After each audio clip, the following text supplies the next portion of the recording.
you heard anything else? Okay.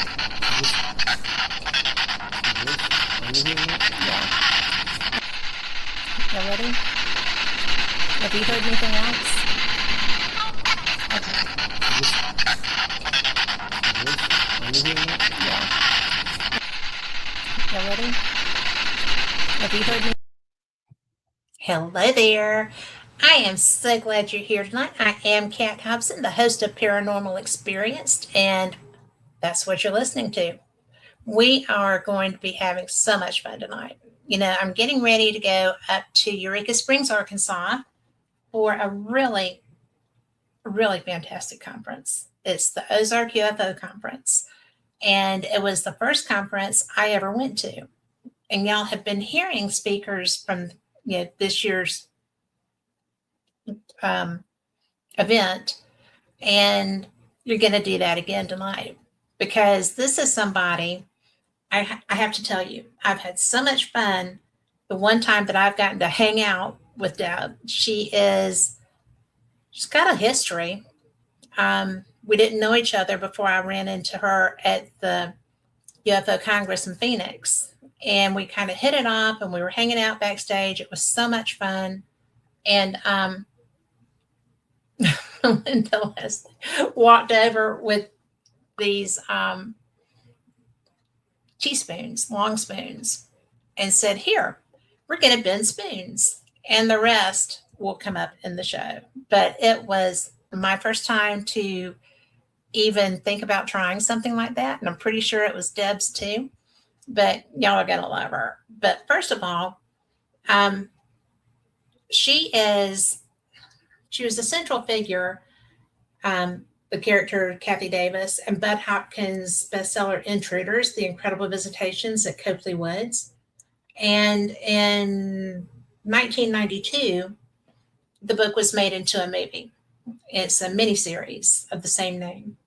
And in 1994, she co-authored with her sister, Kathie, Abducted. The story of the Intruders continues. And then she did a second book, Extraordinary Contact, Life Beyond Intruders.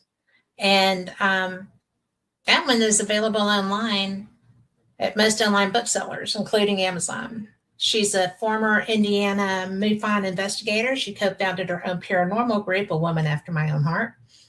She co-hosts 2 podcasts, Midwest Paratalk Radio and Voices of Contact, and also co-admins the CERO Midwest Experiencer Facebook page. She is definitely, if you have an experience, I would say that she is who you want to talk to, and she does help other witnesses. So she is retired. She is a cosmetologist. She is a Red Cross volunteer, a member of MENSA, wife, mother, grandma, and great grandma. And is that new? Is the great grandma new? Let's bring her on. Hey. Hey. So I'm wearing my NASA shirt because I've just watched Artemis take off to the skies. Maybe they're going to see some of the people that so many have been in communication with. So. Oh, sorry. That's my earthquake alarm. I've been getting a lot of those lately, and I try to mute them, but I can't. Stop. But anyway, you're in Indiana. I know, but I like to keep track of what's going on around me. But do you get a lot of tremors? We get some from the New Madrid Fault that runs down there. You know, it's not that far, and it kind of travels up. Indianapolis is actually built on like an old riverbed, and it's a lot of sand underneath. We had an earthquake one time when I lived at Mom's in Indy. It was a 5 something, and it shook so hard that it cracked the swimming pool. It was the underground pool, and we had white caps, and it cracked the foundation of the garage, and the curtains were swinging back and forth. And when we first heard it start, we thought the furnace was getting ready to blow up. Oh my word! And then when I lived up here where I live now in Kokomo, we had a small one, but the epicenter was only like 10 miles from my house, and I was sitting on the stool. And it knocked me off the toilet, and it knocked all my birds off their perch. So yeah, we do get them. They're not like California where we get them every day, but we do get them here. Yeah. That's crazy. The only time I've been, well, we've had some here. I'm in Birmingham, and we've had some, I think, because of all the mining that happened here. Mm-hmm. But when in my corporate life, I would have to go out to California, once a month. Mm-hmm. And I got that spaced a little bit wider. But the first time I was there, I was, on a computer in an office. I borrowed somebody's office, and I'm just sitting there and I'm talking and I'm doing stuff, and there's stuff falling in front of my face. And I was like, what is that? And it was the ceiling tile schmutz, right? Mm-hmm. And I'm like, oh, that was a tremor. Okay. Yeah. Well, I'm done here. I'm ready to go home. Mm-hmm. It was very disconcerting because I'd never felt one. So that was my first one. That the one in Indianapolis at Mom and Dad's, that was the first one I'd ever felt. So it was kind of freaky. I'm used to tornadoes, blizzards, and all kinds of stuff. Right. But not earthquakes are rare here. And the great grandmother thing is pretty new. My great granddaughter is 2, or not quite 2. So. Oh, that's so cool. Yeah. It's very rare that you get 4 generations in this, And we don't have very many girls. There's only her and my granddaughter are the only girls, and all the rest we have like 7 grandsons, and I had 2 boys. So and then my husband had a boy and a girl. So I mean, girls are a premium in my family. Well, we've got 3 grandsons and 1 granddaughter, and so they may all be a little spoiled. I don't know, but. That just goes without saying. It does. I mean, that's my whole job right now. I know, right? Uh-huh. I mean, that's why we go through the other, is to get to this part. Right. Because we can do what we want, and then we send them home. Yep. And they can deal with the aftershocks. Yep, that's the beautiful part of it. Yes, it is. Although I kind of hate to send my granddaughter home. She's my little mini me. Now she's 20 years old, and she's going to Purdue, and she's going to be a computer scientist, and she's really smart. But she is my little mini me. She acts like me. She thinks like me. We have conversations, and she says, "Don't tell Mom and Dad." I'm like, "Are you kidding?" You don't tell Mom and Dad. I'm grandma. We don't do that. Yeah, there's a code. Yeah, but it's grandma code. Yeah, there is. Yes. But well. I have to ask you, because I've heard from different people that some of the things that you experienced that were in the books and movie and everything, those are generational. Has anybody else been affected in your family by that? Because I've never really thought about that, but since we're talking about family.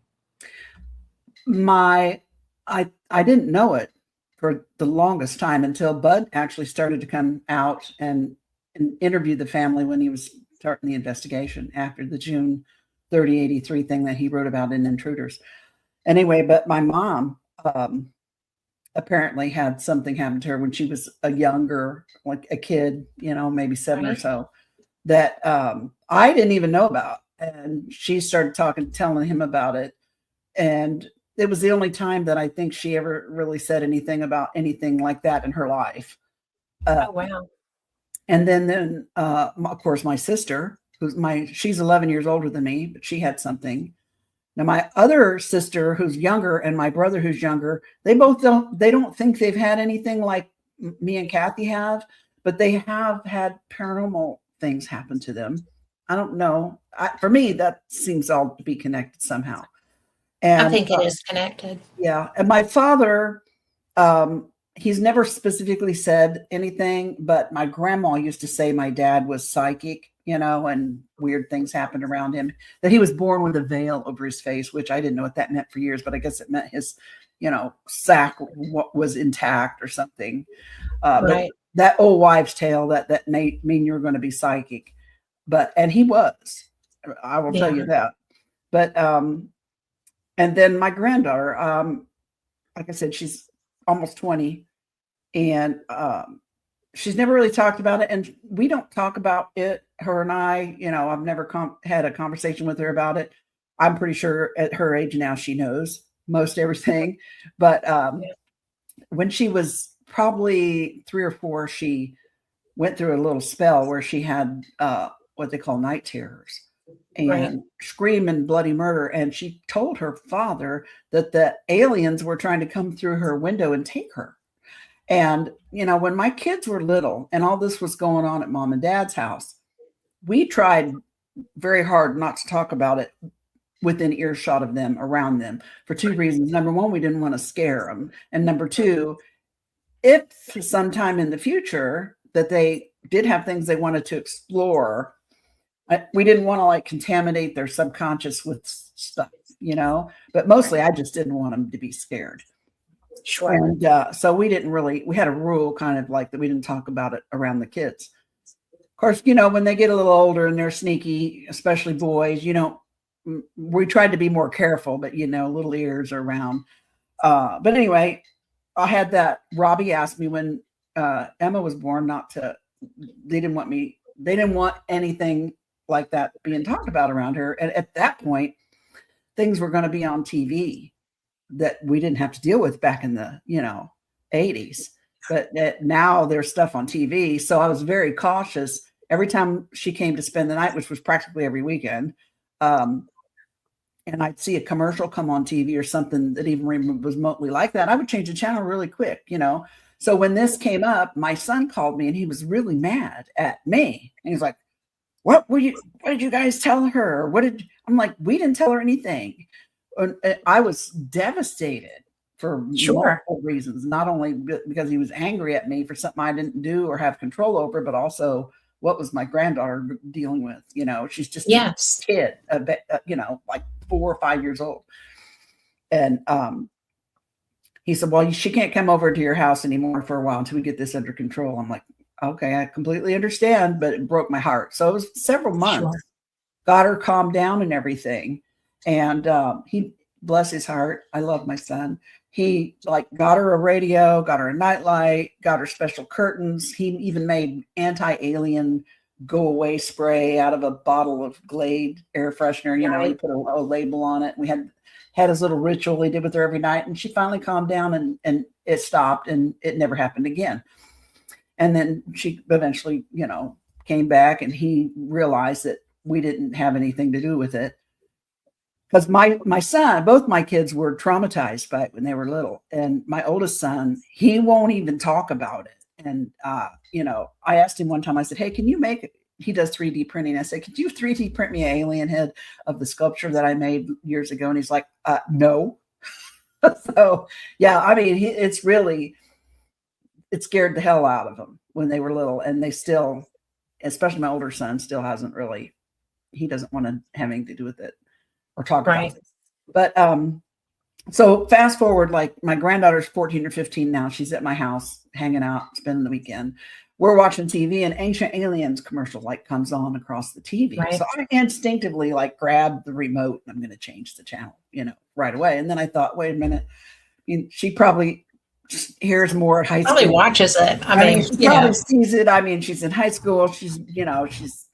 I'm like, so I just kind of ignored it. I didn't bring any attention to it. Right. And after the commercial passed, she turned around to me and she said, hey, Nene, because she called me Nene. She goes, hey, Nene. And I said, hey, what? She goes, do you believe in aliens? And I'm like, oh. And I just looked at her and said, yes. That's it. Yep. And she looked at me and she said, good. So do I. And I said, cool. And that was it, the end of the conversation. But in my mind, I'm thinking, now she knows. I know she can't talk to her dad or her mom about any of this ever, because her dad can't even bring himself to talk about it with me. But now she knows she has someone she can talk to if she ever needs to. Right. So that made me feel better. So I don't know whether that generation is involved or not. I kind of got a feeling might be, but I don't know for sure. Well, it sounds like she was experiencing. And maybe the parental reaction put the kibosh on it, or at least slowed it down for some time. I don't So, know. there's no way to know. I'm glad whatever it without was asking. stopped. And, I'm not ever going to bring it up with her because that's on her time and her when she wants to. But she knows that she can. That's the important thing. So, well, that is the important thing, because I can't imagine anything worse than having something go on that you don't feel like you can control, well, because you can't. Right. And then, and there not being any outlet for that. Mm-hmm. That's got to just expound it, because what happened to me that compelled me into the to public with it was 43 years ago, something like that. And back then we didn't have the internet, we didn't have cell phones, we didn't have anything like that. And I was in Indiana, in the middle of nowhere. I was fortunate because I had family and friends who experienced these things with me. So I did have a small group around me that I could talk to about it occasionally, but as far as being outside of the family or, that small wheelhouse, that I was pretty much, I felt like, sometimes I felt like I was on an island in the middle of nowhere, and we wouldn't talk about it. We didn't talk about this stuff every day, but when things happened, we talked about it, so I was more lucky than most people back then. Now you have the internet, you have support groups online, Zoom chats, all that. And it's so much better than it was. But back then, and so I felt fortunate. And that's why one of the reasons why I spoke up after Budd wrote Intruders, he had convinced my family and myself that us telling our story could help people. And well, it did help people. Yeah, and I think it has. Yeah, and that was the catalyst for me to come and speak publicly, because I was not a public speaker and I was so bashful. We talked about this prior to the show starting. I hate the sound of my own voice. And I always feel like I feel like I could have said things better. I don't have a great command of words, well, and so I'll hear myself say something and then I think, God, I should have said it this way. It would have made more sense, But hopefully what I've done over the last, 35 years has helped, some people feel more comfortable about coming forward. And well, we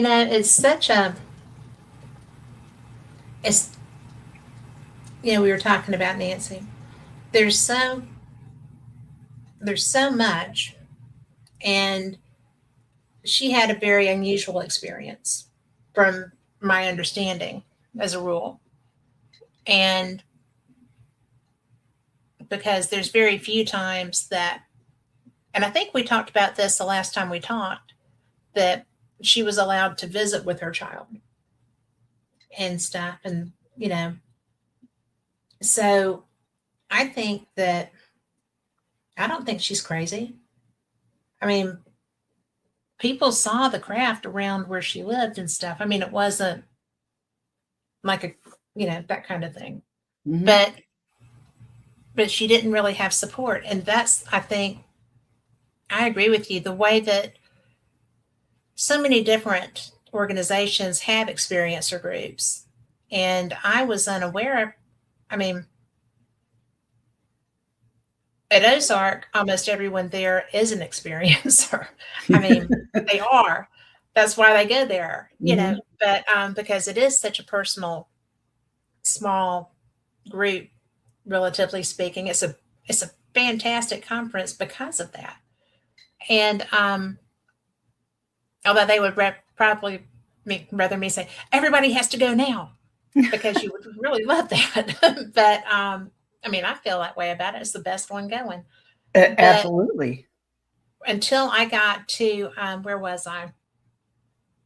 Contact. I got to Contact in the desert, and I didn't even know about experiencer groups. I didn't. I was I've done paranormal experience for 10 years. And that was my first big UFO conference. And that is quite a conference. And it was bizarre because I'm walking down through the lobby area and all these people are gathered around a bar. And some of them are loud and some of them are sad and some of them are, and I went and found somebody and I was like, what are they doing? I said, that's the experiencer group that they're sharing. And you can't go in there as media, but you can go in there as an experiencer. But you cannot take any, you can't be media in there. And I'm like, well, I wouldn't be media in there. I wouldn't do that. Apparently some people would, so they have rules. Oh yeah. And because that's such a personal thing. And some people deal with it, some people don't. I'm really fortunate to have a lot of friends that mediate some of those, and I've been allowed to go. I had to take my tag off and, just be me. They probably weren't real thrilled with that either because I ask questions. But I ask questions too. Because I've had experiences, but I don't always trust that that's what that was, because and sometimes it's hard for people to speak about their experiences, and it actually helps them to speak more when you ask the right questions. So, especially if it's a new experience, I think. Mm-hmm. So, but I just think that's cool that you do that. Do what? Just that you help other experiencers, that you provide, because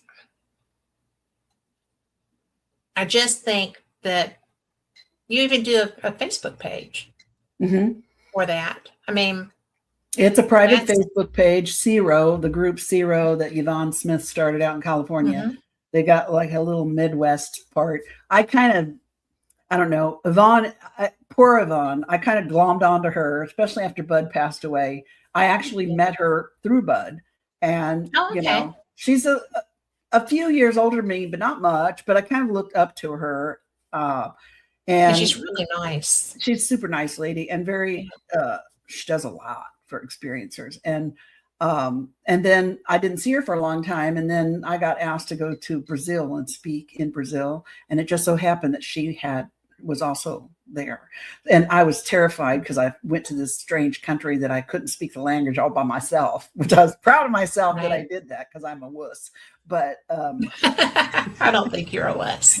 But so when I saw her there, I'm like, oh my God. And I kind of glommed back on her again. And I never let go at that point. Now she's like family to me. But, she wanted to extend the reach of helping people. And so, and it was actually the brainchild of a gal, another member of CERO, and Beverly. And they asked me if I would co-host with her on this Facebook page. So I said, yeah.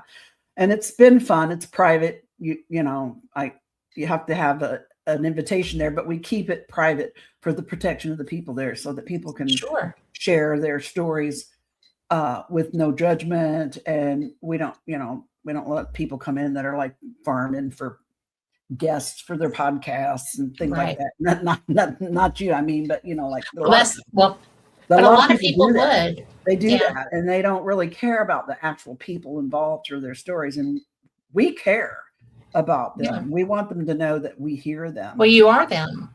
We are them. And I don't always have answers, and I can't always relate to every single experience that other people have. I haven't had the experiences, and I don't judge anybody else's experience, because I can only speak on my own. But I can be an ear. I can be a supportive shoulder to cry on, so to speak.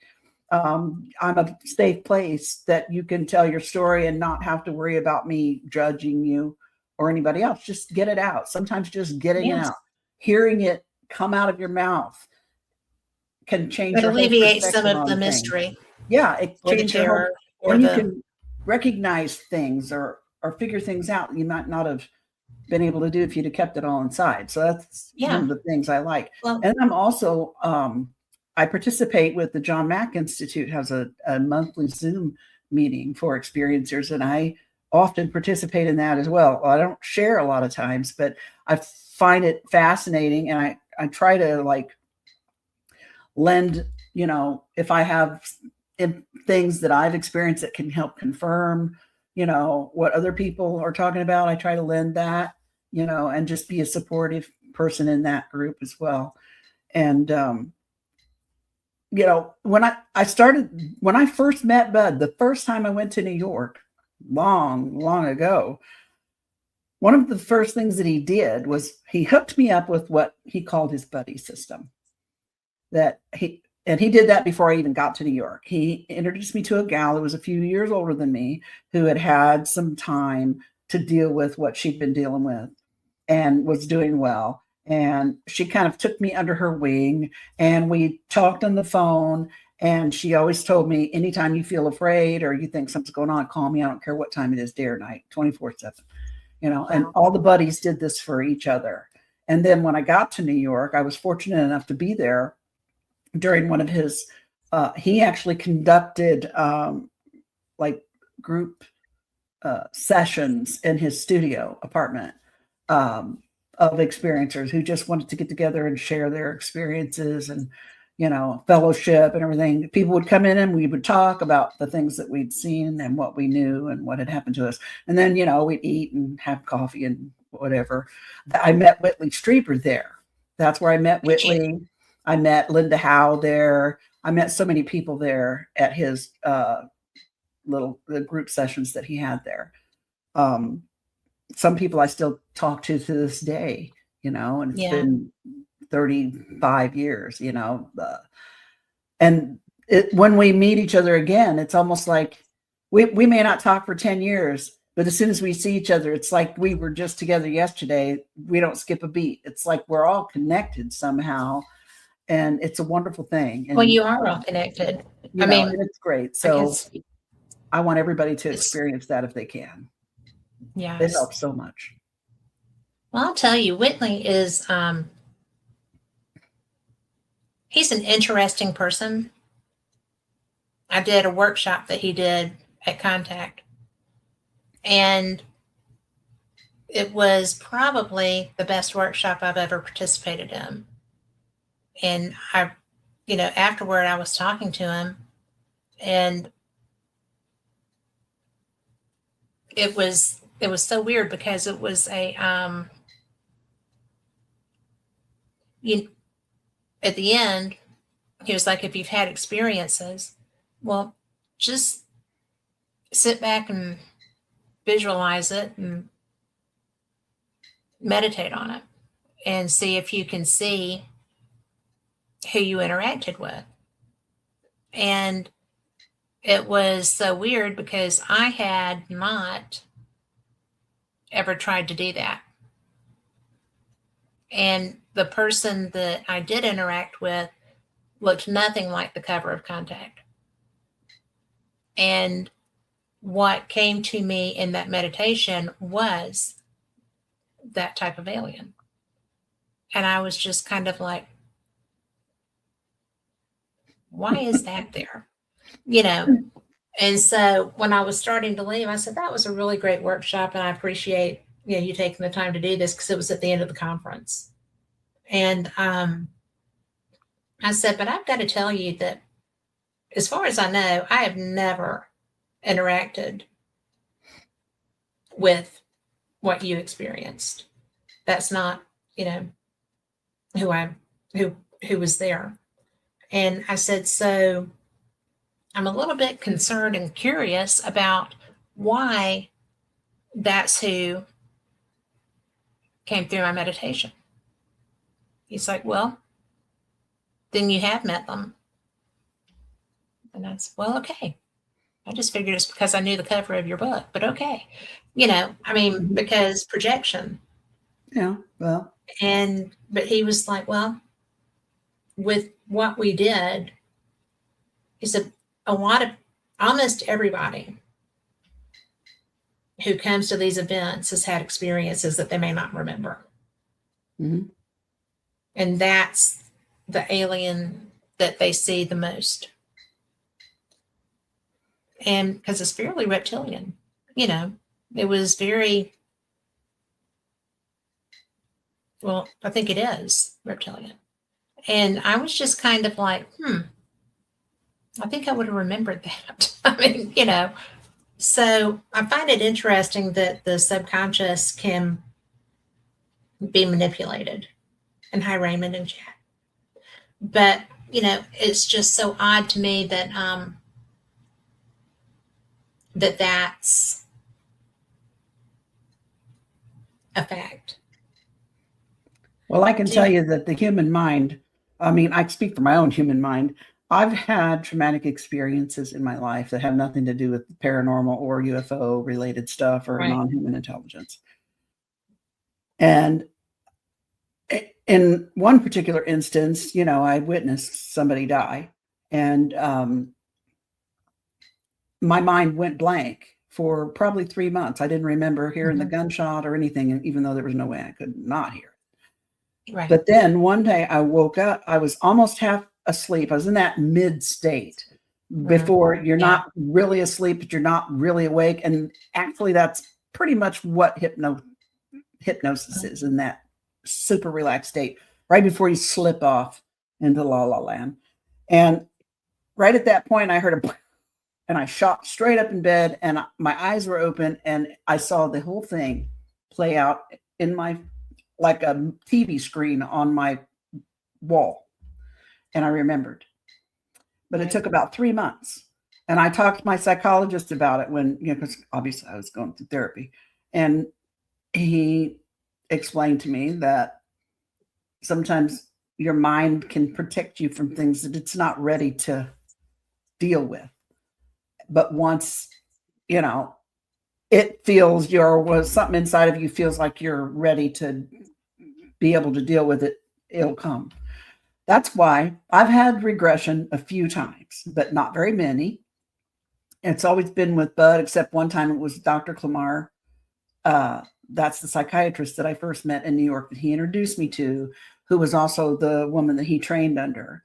And I didn't remember a whole lot of new stuff with regression, but I did remember some details of things, and a couple of things, you know, that once I, you know, started to remember it, it just like when I heard the gunshot, it all just came flooding back.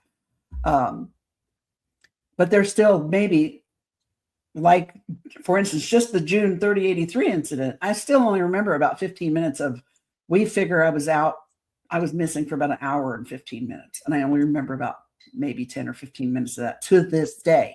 And I have zero desire. Now, I do remember a little more now. Bits and pieces have come back to me over the years, but I still don't remember the whole thing. And I don't care if I do or not. It's a moot point. Right. I feel like if it's not broke, I'm functioning great. And if it's not broke, don't fix it. You know what I mean? That's usually my rule of thumb too. So, but I feel like when I'm ready to remember, I will, you know, and then there's people, and there's people also, there's, you know, researchers and even experiencers who feel like that they, being whatever non-human intelligence that you've had contact with, have somehow blocked your memory. That could be too. I don't know. It's all I think theory. They give you screen memories too. At that as well, you know, but it's all theory. It's just everybody's best guess. So I can only speak for myself when I know from my own experience with other things outside of these that my mind has a way of protecting me from things that I can't handle. So I'm going to give myself credit for that first, then what's left they can have credit for. Well, but you know, it's really true, because we do have self-preservation. Mm-hmm. And, it's just so bizarre that everything is bizarre. Life is it bizarre. is. But, we both knew Calvin Parker, and he did not get any of that protection. He did not get any kind of, let's make this easy kind of thing, and that was the strangest encounter that I've heard of. And it shook him to his core. He was shook to his core till he passed. He never felt comfortable completely. Mm-hmm. He did more as he got older, but he could talk about it. He could talk about it. Yeah, he couldn't even talk about it for the longest time. Calvin was probably one of the sweetest, most genuine, kind souls I ever met in my life. And when he told you something, you knew he was telling you the truth. You could feel it in your soul, and what happened to him that night with Charlie just rocked his world, and it never got straight, never got right. Well, I'm so glad that he insisted that they go to the police station. Yeah. Because there was that recording of they were recorded talking about it. Mm-hmm. So he never had a nobody believes you thing, I mean. Well, he probably did, but I mean, he had the recording and he had Charlie. I mean, and then there were, I guess, a lot of witnesses come about later. Yeah.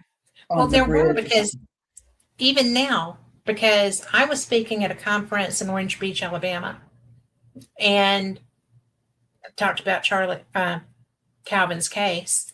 And a woman came up to me after that discussion, and she said, I just want you to know that he was telling the truth.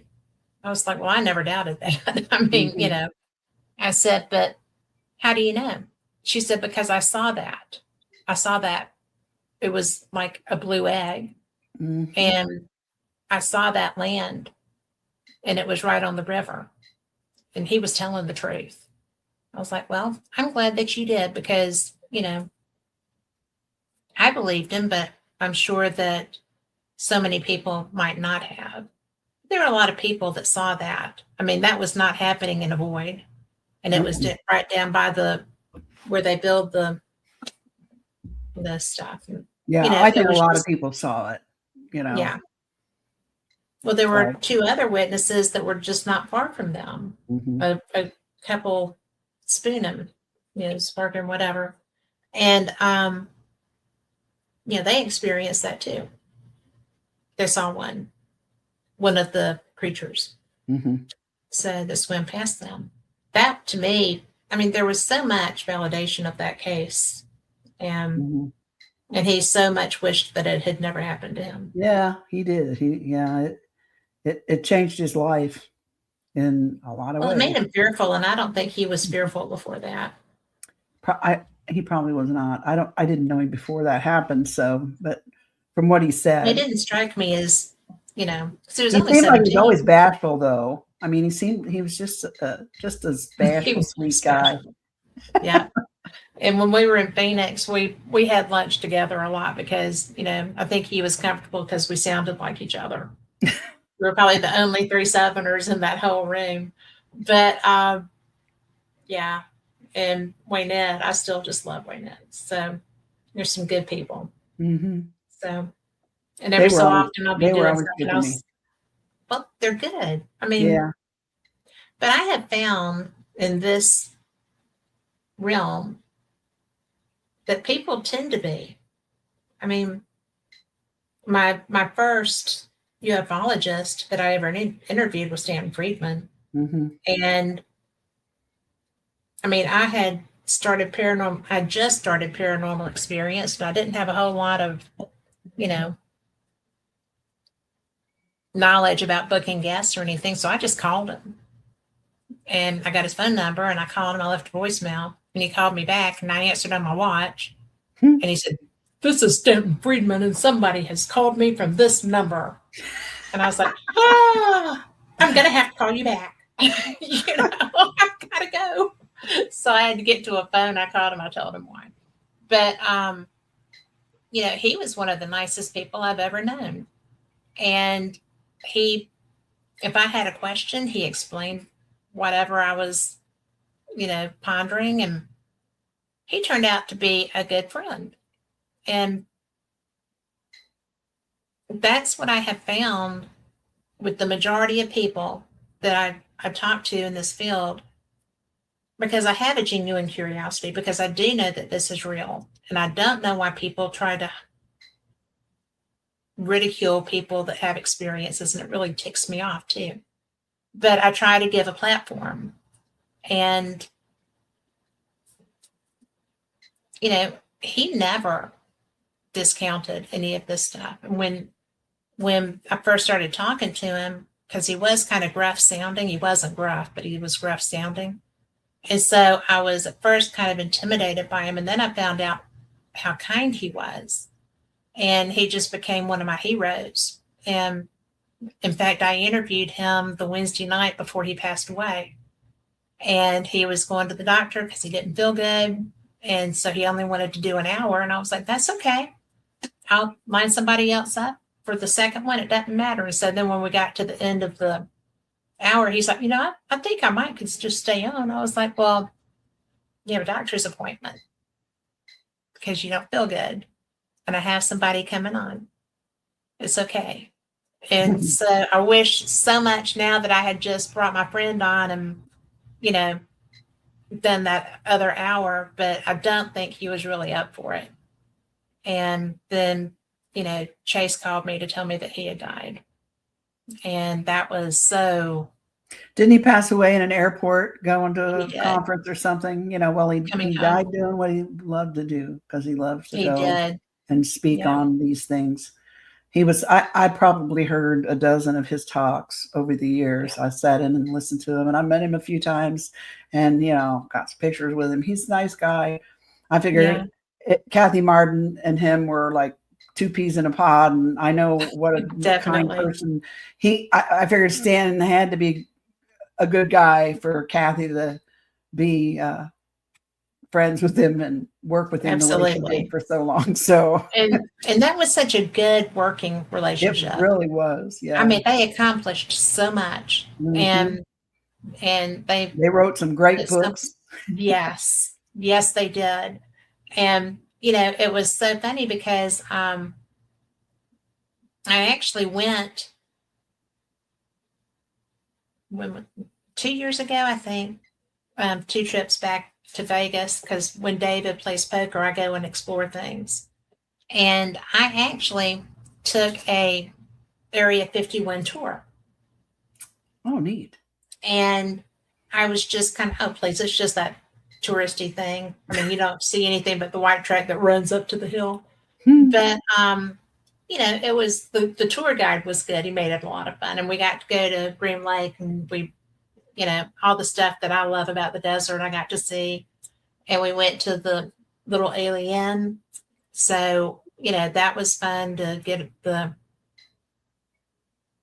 worst burger in the world.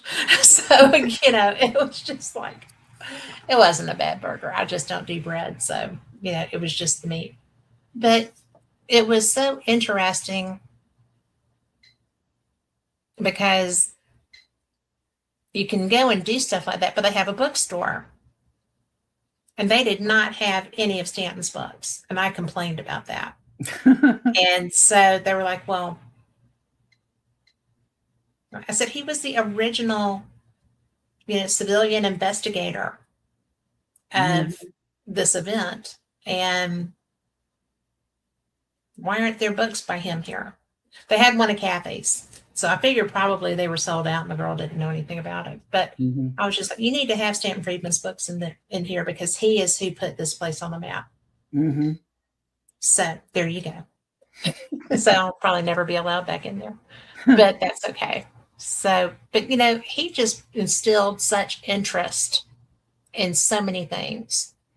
And he brought so much credibility to the entire subject. He was so smart. And with, what he did outside of that, his job and everything, he really just, he lent so much credibility to the whole subject. It got the attention of people outside of the community, the UFO community. Yeah. Took the woo out of it. Mm-hmm. Did you ever hear him talk about when he worked in the deserts when they were developing the bombs and stuff? I think I probably have. I couldn't tell you exactly what he said, but I've sat through so many of his talks, and I've sat at so many tables with him afterwards, with the groups of people. So I'm sure I have. I was stunned. I mean, he had so much knowledge about so much life experience with some really scary things. Right.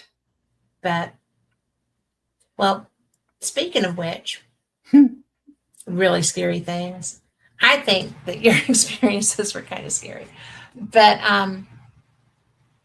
do you want to tell people about you? Because we've just been chit-chatting and stuff, and I know that people are not sitting here to listen to me talk, but how long ago did you have your first experience? I've had weird experiences my whole life. My earliest memory is probably about 7 years old, 6 years old, right around kindergarten age. Went with my sister up to Detroit to visit friends for a weekend and ended up missing. And the police were called to look for me. And my older sister is actually the one who found me, the one I tell you about. She's almost 12 years older than me. And during that strange period of time when I was missing, I actually started out playing kickball in the backyard with my friend, and somebody kicked the ball over the fence, and I went over the fence to get it. And when I got the ball, I suddenly became disoriented and didn't know where I was. I wasn't in a place I'd never been before. So, I mean, I was in a whole different state, but somehow I got turned around and didn't recognize the house. And I remember walking around the front of the house. It was a cul-de-sac, and I thought, well, I think this is where I'm supposed to be. I remember thinking that. The door was open. I walked in. There was a kid there in the house, about the same age and size as me. And I didn't recognize him, and things in the house were weird. I thought I recognized some of the furniture and stuff, but things were in wrong places, like chairs on tables instead of at tables and stuff like that. And I got a little paranoid. I got a little freaky, a little afraid, and I started to take off out the door. And he stopped me, and he's like, you want to come and play with me? I have some really cool toys. And I heard toys, and I was like, okay. So I went with him to a room in this house. But when the door opened, this room was huge.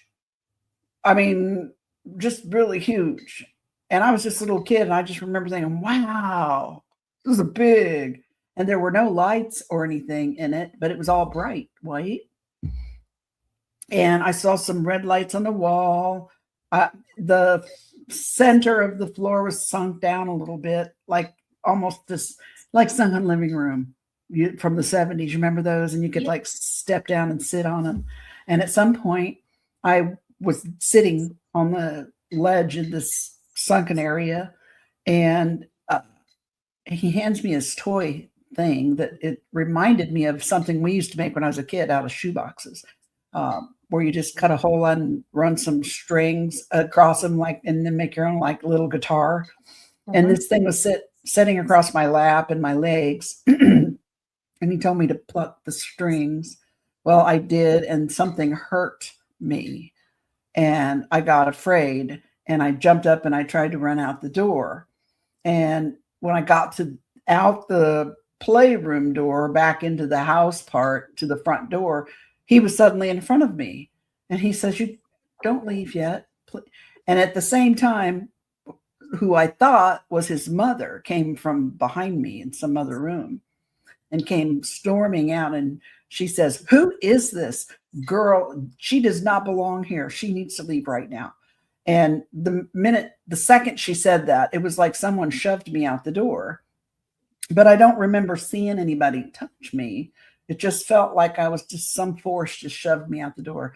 And when I regained my footing on the pathway to the sidewalk, I looked up and there was my sister standing there, just looking at me. And I just remember thinking, "Oh, it's my sister." I'm, relief washed over me. I pretty much just forgot about everything. All I could think about was how happy I was to see her. Sure. And I ran up to her and grabbed her hand.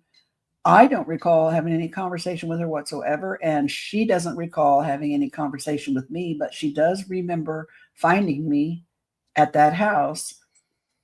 And she took me back to where I was supposed to be, and the police were there, and the people that we were visiting, they had been all there looking for me, and my sister found me. She knew where to go for some reason. And then we went home and didn't speak about it for years and years. And then we talked about it. When Budd came, he says, the first time he came to visit, of course, the whole family was there. And we were telling him all the weird stuff that's happened to all of us over the years, mostly paranormal stuff, honestly. Right. And he said, well, he asked my mom, he's like, "Well, Janet, is there any other strange things that involved Debbie that you could remember?" And she brought up the fact that I had been missing for a whole day, and the police up there in Detroit, Michigan had been looking for me. And we started the conversation. My sister was there. She's like, "I think I can she said, "I think I still know the phone number to the place where we went." And, because this was years ago when I was little, but she had remained friends with this girl over, the decades. Sure. And she was able to get the mother on the phone. She had she had to be in her 80s at that point. And she was able to get her on the phone, and she talked to Budd. And she told Budd, yeah, she was missing for the whole day. We were scared to death. We thought something horrible had happened to her. She said, "I felt so bad." So that was confirmed. And then something weird happened to me when I was, I think, 16 or 17. I was out hanging around with some friends. One of my best friends and her friend, which I had just met that night. We'd been to the skating rink. And my friend was a little bit older than me. She had her own car. We'd been to the skating rink, and her boyfriend had left early, said he was going to go home. So, yeah, she decided that we needed to go out and drive out to his farmhouse where his parents lived to make sure his car was there and he was doing what he was supposed to do, Sure. Teenage girls stalking their boyfriends and whatnot. This was way out in the boonies on the far, far northeast side of India. Back then, it was nothing but fields and woods, and nothing was there. So we're out buzzing around well after midnight looking for Kenny's car at his house, right? And somewhere along the road, I notice a light in the sky acting weird and flashy. And I looked up and I'm like, "Oh, look, there's a UFO." And I kind of laughed a little bit. And the girl in the back seat, whom I didn't know, flipped out. She was like, she threw herself on the floorboard behind the seats, and she started crying, and she's like, "Don't say that, don't say that." And she's scared. And I looked over at my friend. I'm like, "What is wrong with your friend?" She kind of looked at me like, "Okay," And I said, "Look, that light's acting weirder and weirder." And it was getting bigger. And then the next thing I remember, we are going in a different direction. My friend who's driving, she's like, "Oh my God, my mom and dad are going to be up. Their alarm's about to go off in like half an hour. We got to hurry up and get home, or we're going to get busted for being out driving around." Because my mom thought I was spending the night with her. Oh, okay. We remember those days. We dropped off this girl who was freaked out, and then we got to my girlfriend's house, and we literally, because we had an escape hatch in her, she did this all the time, so we climbed in her bedroom window. We got in bed under the covers just in time to hear her parents' alarm go off. to get up to go to work, right? So we just made it, right? Then I started remembering the night was weird. And I remember sitting in the car, but the car was enveloped in this like black smoke. I couldn't see anything, like black fog or black smoke. And then it felt like someone was pulling my legs out the car door, pulling me out of the car by my legs. And I was trying to resist. And I'm like, that is the weirdest dream I ever had. And that was in the fall. And then, let's see, I think I was 17 when that happened. And then I got married in 78. And I got married because I thought I was pregnant. Well, I was pregnant. I got when we were engaged, we were going to get married in June, but we moved our wedding up to April because I was pregnant. And this was the 70s, it was a different time. You know what I'm saying? It was a different time. It was a different time. And there were different attitudes about that than there is now. So anyway, I moved my wedding date up because it was confirmed. I was still living with my parents. They took me to the doctor and I had a pregnancy test and a physical exam. And the doctor's like, yeah, you're pregnant, And we didn't want to be pregnant, but okay. We wanted kids, but not now. And I thought I got pregnant in December, but he thought I was a little bit farther along because the way everything looked, in my exam. Mm-hmm. Sure. Well, I'm 17. I don't argue with the doctor, and I'm like, okay, whatever, So I go home. We get used to the idea of me going to have a baby, and then come around to March or so, I'm babysitting for my sister, and I have another weird night at my sister's house. My sister Kathie had 4 little kids, little stair steps, right? Yeah. And I think Rusty was probably, I don't know, 2 or 3. They were little. I was laying on the couch, and I remember listening to Bob Newhart on the TV. It was a Saturday night, I think. And the front door was open. You could do that back then. It was a nice evening. Kids were in bed asleep. And I feel this stroking going down my spine because I've got my back to the TV and the door, on my face to the cushion of the couch. And at first I jumped. It startled me. And then I immediately thought, oh, it's just Sissy, my little niece. And I felt like she'd crawled up next to me. And I fell right to sleep. When I woke up the next morning, I was in her bed, which is where I would always crash whenever I spent the night anyway. But I don't remember how I got there. But I managed to get in there. But I woke up and I thought, oh my God, there's something wrong with my baby. And I went to the bathroom to check and make sure everything looked all right. And it did. But I could not shake the feeling that something was wrong and something weird was happening. And I told, again, the girl that I had been with in the fall, spying on her boyfriend, we were still hanging out regularly, and she had come over to get me one day. And I told her, I said, I think there's something wrong with my baby. I don't know what I should do. She goes, well, are you bleeding? All this. And I'm like, no, I just don't feel right. Something's wrong. And she said, well, I'm going to ready to go to the Planned Parenthood to get my birth control pills. She said, why don't you come with me? You can get a free pregnancy test there. And then when you get a positive pregnancy test, you'll calm down. Basically, she's like, shut up and calm down. Come on, let's go do this. Right. So I went with her. And only thing I remember is when the nurse came out and said, you're not pregnant. And if you don't have your period in another week, you need to contact your physician. And my mind just went blank. And I looked at her and she looked at me and she like drugged me out to her car. And I started crying in the car. And she's trying to calm me down. So I go home and I tell my mom something's wrong and I have to go to the doctor right away. So she calls the doctor and they get me in. They do another pregnancy test and they do a pelvic exam again. They have me get dressed and Mom and I go in his little room, his office, doctor's office, has his little office in the office.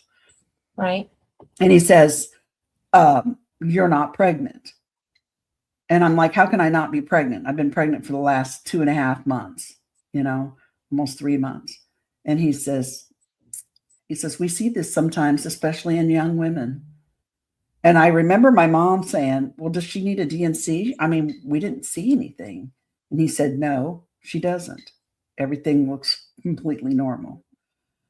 And I'm stunned and I'm speechless. And he looks up at me and he says, my advice to you is that you forget this ever happened.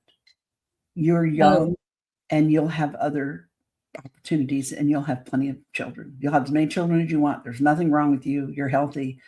Just forget this ever happened. And again, this was the 70s. I was a 17-year-old girl. You don't talk back to a man, especially a doctor. So he had obviously seen this before, though. He said, we see this sometimes. It's not that unusual for a girl my age. So I left out of there thinking, if you think I'm not going to remember this, you're out of your mind. Yeah. But you know what? We never spoke of it again. My fiance and I, we went ahead and got married in April because everything is already taken care of. And then we went on to have 2 boys, pretty soon after that. Yeah. And then weirdly enough, after we got married, and I think this was in like hot summer of 78, maybe, we lived in an attic apartment upstairs in downtown Indy, in not a great neighborhood. It was hotter than hammer hell in this apartment, no air conditioning. And it was an attic, so all the heat rose, little bitty place. Yeah. And I remember one night I was awakened because there were 2 guys standing at the foot of my bed. I call them the gray guys, the little guys with the big heads, short guys. Yeah, short ones. And I slipped. My husband was in bed next to me, and I slipped up in the bed, kind of startled. And I remember thinking, oh my God, don't touch me. If you just don't touch me, I'll be all right. And the instant that I thought that, and that terror just swept over me, it went away. And I was suddenly calm. And there was a conversation between them, and I don't recall a lot of what was said, but one of them was holding something that looked like a little shoebox size. Again, it was a black box, and it had a red light on top of it, or coming out from the top of it, a hole or something. And it kind of just floated over to me and sat down on my lap. And I remember saying or thinking or something, what is this? Can I have it? And immediately he came back with, no, you can't have this. But I want you to see it. And once you see it again, you'll know what it's for and how to use it. And then it floats back over to him. They kind of glide back away from the foot of the bed a little bit. And then they just kind of get all fuzzy and light, and then they're gone. And I immediately turned around and started shaking my husband and saying, wake up, wake up. You can't believe what just happened. Wake. And he would not wake up. And I know none of it makes any sense. It all sounds crazy. But I just slid back down in the bed and fell asleep. But when I woke up the next morning, I remembered everything. So I immediately told him, I'm like, I tried to wake you up last night. Some of the weirdest happened in the bedroom and you would not wake up. And I told him. And he looked at me like I was nuts. And he says, what did you eat for dinner? And I said, what do you mean? He goes, well, whatever it is, don't eat it again, because it obviously didn't agree with you. I'm like, you are not funny. Then I called Mom, because we always told Mom when the weird stuff happened. And I told her about it. And, Bud asked her, and years later, she said, I remember when she called me and told me this. She was adamant that it was not a dream, that she was wide awake, and that she tried to wake up, Charlie. And it was right. And I didn't realize this until not too terribly long ago, but I had either just got pregnant with my oldest son, like within a week or so of this happening, or got pregnant right after I had this encounter, like a week or so. I mean, the timing is like right there. And then when I had my son, he was born 6 weeks premature. I went into heart failure, kidney failure, liver failure. I got eclampsia, and I had a near-death experience that was unbelievable, which also changed me and my life. And this was even before June 30, 83. And Wow. So I had that. And then I think I had one last physical after the June 30, 83 encounter. Then Mom and I had another sighting in April of 84 over the house, big, like not really a triangle, but more like a chevron shaped thing over the house with the block behind it. So we had a sighting, Mom and I did. And then all kinds of weird little paranormal things really started ramping up after the 83 incident. And then I think the last physical incident that I had with this non-human intelligence, whatever it was, with other people. I was with my late husband and our housemate and her daughter out on the farm by the time we moved up here.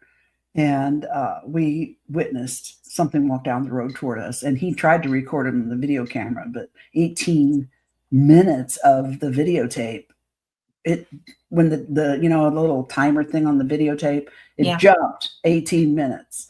And it went from us outside saying, and you could hear her daughter say, "Mama, what's that walking down the road towards us?" And then you hear her squeal.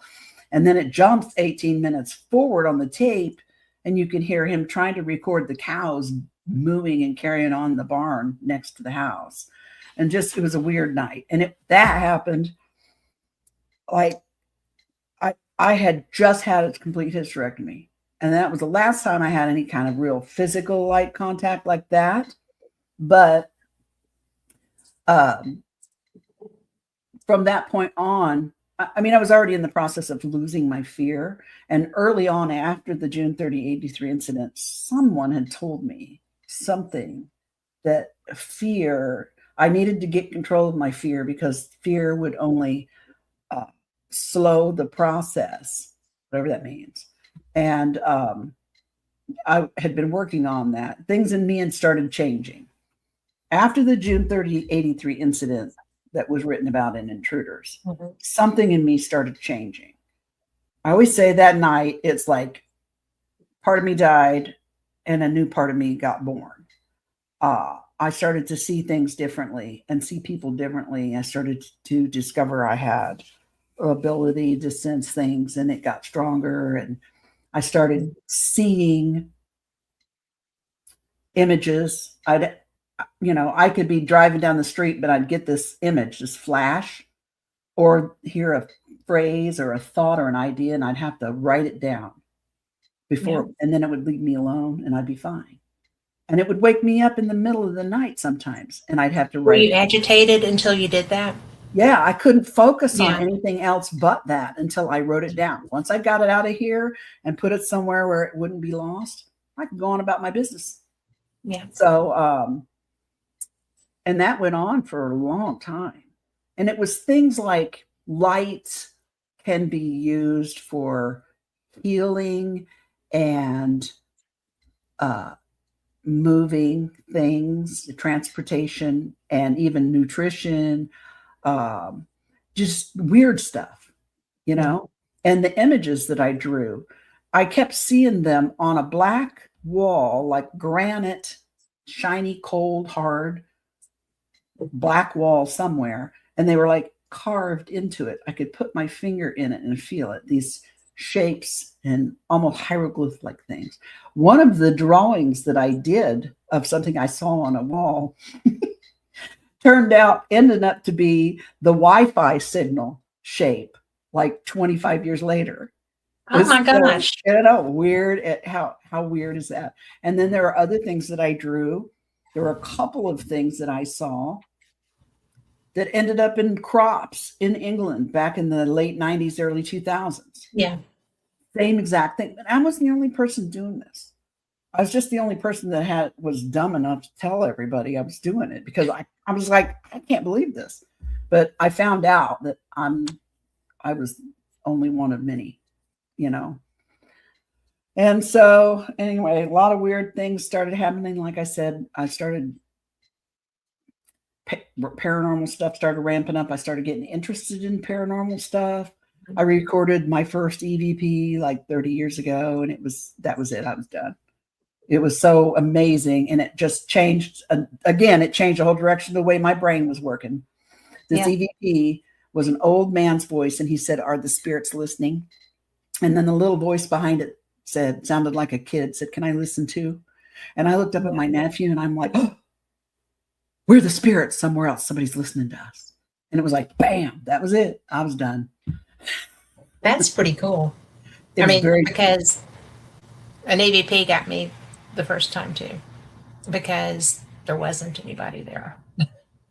I have, and they when I go to speak, when I speak in Eureka Springs, I'm going to bring a couple of my favorite EVPs that are going to blow your mind.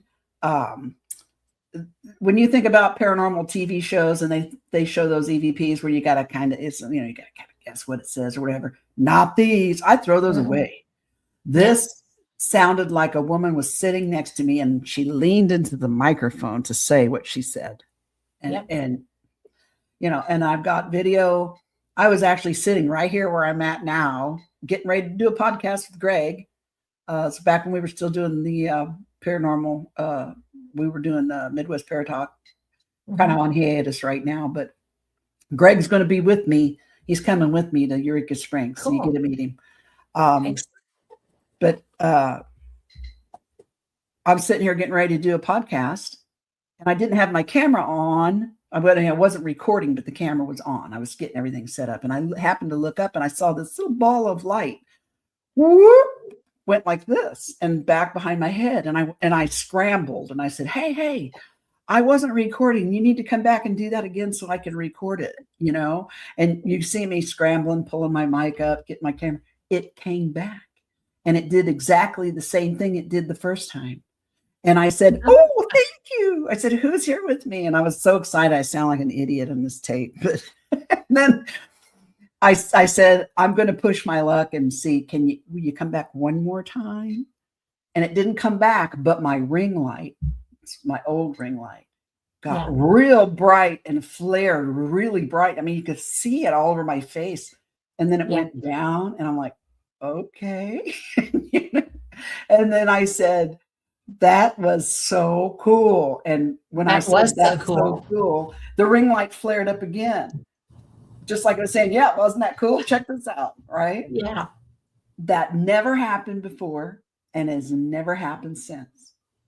And finally, I got this new one I was just telling you about. But I mean, and that ring light was, USB powered. It wasn't a battery operated thing. So that wasn't, just. So it would have been consistent.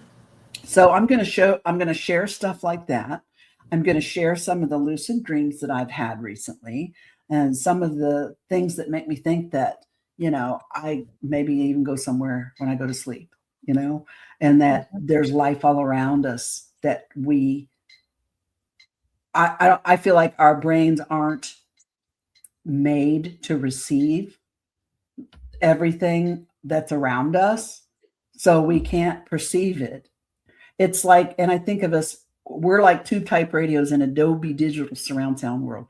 And I imagine I'm sitting here in my office and I got like 7 Wi-Fi signals going right through me right now as we speak, because my neighbors and everything, I don't know that.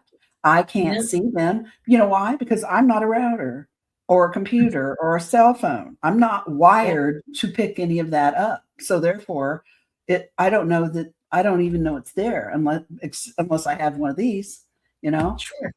That's the way I see humans and human brains and the life that actually exists right here with us. We're just not able to perceive it. But sometimes, like, I don't think I'm different than anybody else. I think I was born with all the same stuff, hardware everybody else has. Sure. But because of the contact that I've had, I think maybe as a side effect of the contact, or I don't know, it could be, different. after June 30, 83, I felt like I got a new wire harness. Like I said, I felt different.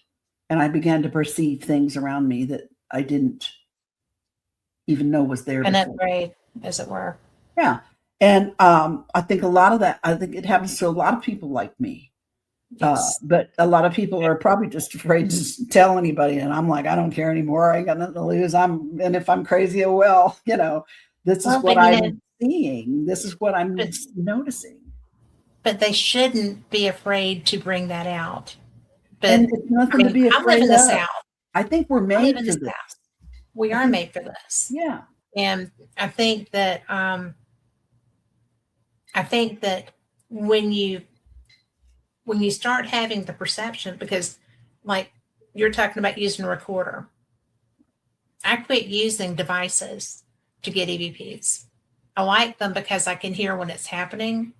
But if I use a voice recorder, just a voice recorder, I get clear, concise, well-spoken EVPs.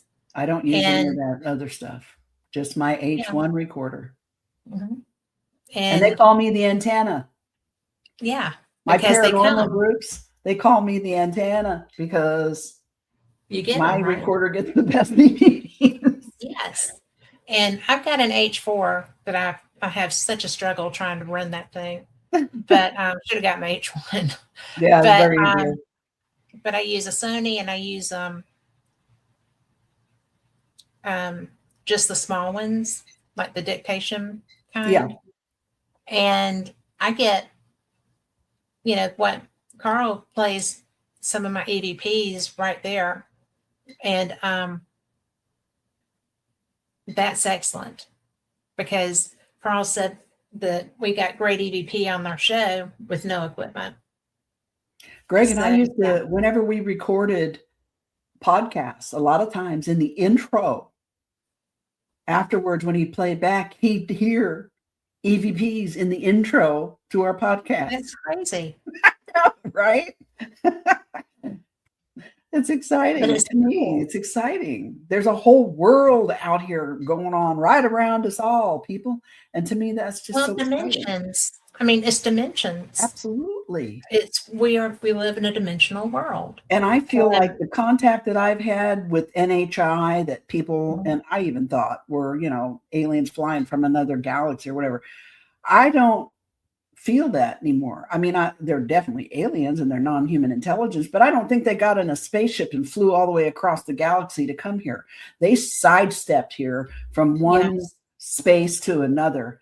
They're doing something that maybe our government knows about. Maybe we don't, but it's I more. I cannot imagine that that's happening in a void. It's more. Even that little egg-shaped craft in the backyard that night. Now, that thing was about the size of the pump house of my mom and dad's swimming pool, which is not that big, like a mini barn, like a shed you get at Kmart or something, for your backyard, like that size. And there were 6 of those little guys in the backyard. I thought they were kids when I saw them out there. Even if you put 6 of those little kids in that mini barn, it ain't gonna fly all the way across the galaxy. I don't know what that thing did. No. And I don't remember seeing them go in there, but that thing is not what I thought it was. And they aren't what I think they are. I mean, they're non-human intelligence for sure. Yes. But they're not little green men from outer space. They're from somewhere else right here. Well, I mean, I've been to places where a case in point would be Cherokee, North Carolina. And there's a place there called Thomas Divide. And it's beautiful. And I'm under orders not to go at night when somebody's playing poker. So, of course, I would never do that. But it's the most bizarre thing because I was up there one night and I had a camcorder.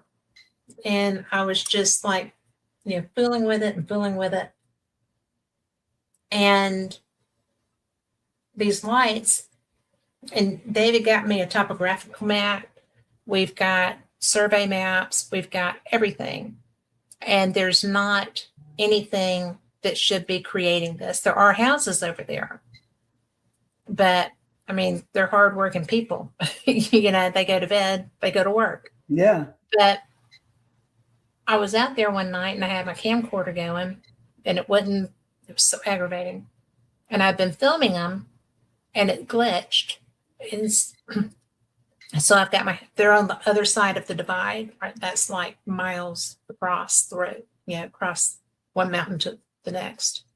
And I looked up and one of the pink lights had come across the divide. And I was like, I'm just fooling with my camera and I'm not here to do you any harm. And I don't really want you to come closer. And it didn't, but it stayed. And it was just hovering like there was nothing under it. I was parked next to the wall because I didn't want to be pulled into the wall. So if somebody came in, I couldn't be pinned. Mm-hmm. And and there was a tree overhanging.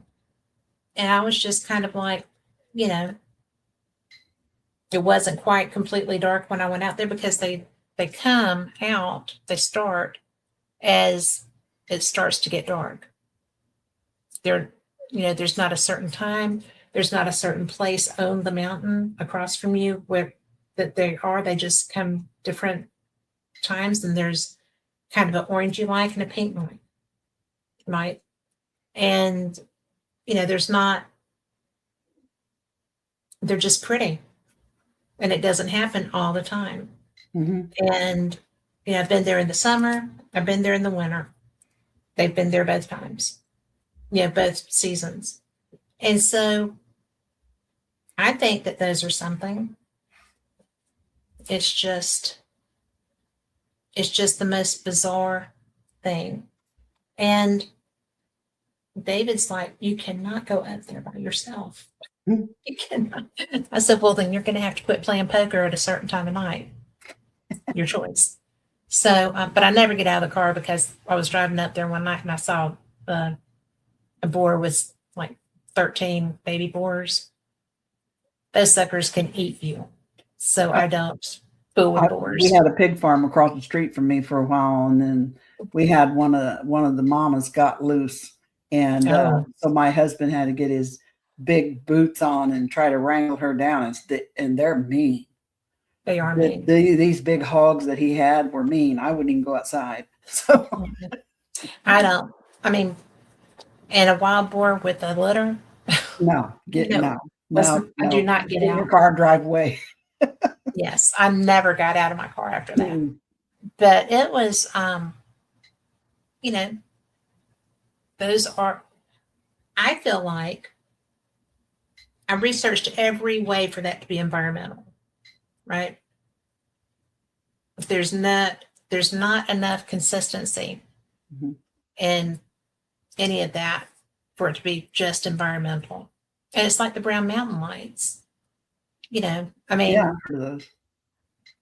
they're basically the same phenomenon, but I didn't want to be the person that went missing, right? So I don't get out. I don't try to interact physically. But that was so funny because it was like when I quit paying attention and was looking at my camera, that one got nosy, and I don't know if it was concern or what brought it across the divide, right? But when I was like, don't come any closer, it didn't. And I really think that interdimensionality is so underrated, but so strong. I'm sorry. No, it's okay. Go ahead. No, I was going to tell you, I had an experience not too long ago. Here, I'm going to see if I can find it. Because if I read it, I've got all my notes here, but it was just so weird. This was in November. We live for weird. Huh? Well, I'm the queen of weird, I guess. So I don't know why I keep saying that. Everybody already knows it. But So it was November 23rd, 2021. I was outside walking in the sun, getting some fresh air and enjoying the last little bit of decent weather when these thoughts came in my head, which they had to come in my head, but somebody was there. I had my earbuds in, and it was daytime. I was walking. I was listening to my favorite tunes, feeling real zen and just kind of just really relaxed, right? And I hear this voice come up behind me, and he says, "Hey, Deb." And I thought it was one of my neighbors. I pulled my earbud out and I turned around and I said, "Hello." And I looked and no one was there. And I looked around and I thought, somebody's pranking me. Somebody's hiding behind a shrub. Then I'm like, hello, hello, you know. And then he just starts talking. And it's like he's standing right next to me, but there's no one there. And it's not coming out of my earbud because that's in my hand. Right. And it startled me at first. But I'm kind of used to this sort of thing after, 67 years. So I said, hello. And he said, this is what he said to me. He said, hey, he said, from this side, you look like a little bright bubble of light just floating through your daily life out here in our darkness. You're brighter than a lot. We see all of your kind out here, but you are only perceivable as light here. But when you see the tiny lights in your darkness, that's how we look to you. He says, but you know what? Where I actually am, I look just like you. And I thought, and I said, and me being a paranormal investigator, what is the first thing I say? Well, are you dead? Like, are you a spirit? Yeah. And he laughed, which kind of surprised me. He says, no, I'm as alive as you are. And I said, well, are you one of those gray guys? Talking about the aliens, right? Right. And he says, again, he kind of chuckles a little bit and he goes, no, they're your future. And I said, well, who are you? And that was the end of the conversation. End of conversation. I looked around and then I thought, God, I hope none of my neighbors saw me talking to myself standing out here in the middle of the road. Well, but he knew your name. He knew my name. And I've had, this is another strange thing that just happened this last year. Remember when we had had the Northern Lights that we were able to see up here? It was about a year ago, I guess. We got them down here. That's a pretty big deal way down there. It was a big deal to be here. But I was outside in my backyard and I had cut off all the lights so that I could see really good, right? And my husband was in bed asleep. He goes to bed at 7. He's an old fuddy-duddy. David does, yeah. But so I'm standing out there and I hear a man say, hey, Deb. And I thought it was the neighbor next door. I thought maybe he was outside looking at the lights too. And I said, hello? No, didn't say anything else to me again. I didn't hear anything else after that. But I heard a man call my name. And then the weird part was, like the next day, I get a DM from a friend of mine, an old school friend that I went to high school with. And she says, and because I had put this on my Facebook page, that told me, hey, I had a weird thing happen last night. And she goes, I saw that on your Facebook page. And she said, I felt compelled to send you this poem that I just read. And she sent me the most gorgeous poem about somebody reaching out across space and time to speak to me. And I thought, that's how the universe works. I get all these synchronicities, all these things happen. And somehow someone wanted me to notice this because it came from someone I would have never expected it to come from. And that got my attention. You know what I mean? So it's all these little interwoven synchronicities in my life that just happen spontaneously. That's why I feel now that a lot of the contact that I've had's been more than just extraterrestrial. You know what I mean? I do. I do think that they're part of it. But we have Noreen in our chat who said she's in the UK and in 2011 saw the big black triangle, and it's a hard thing to explain.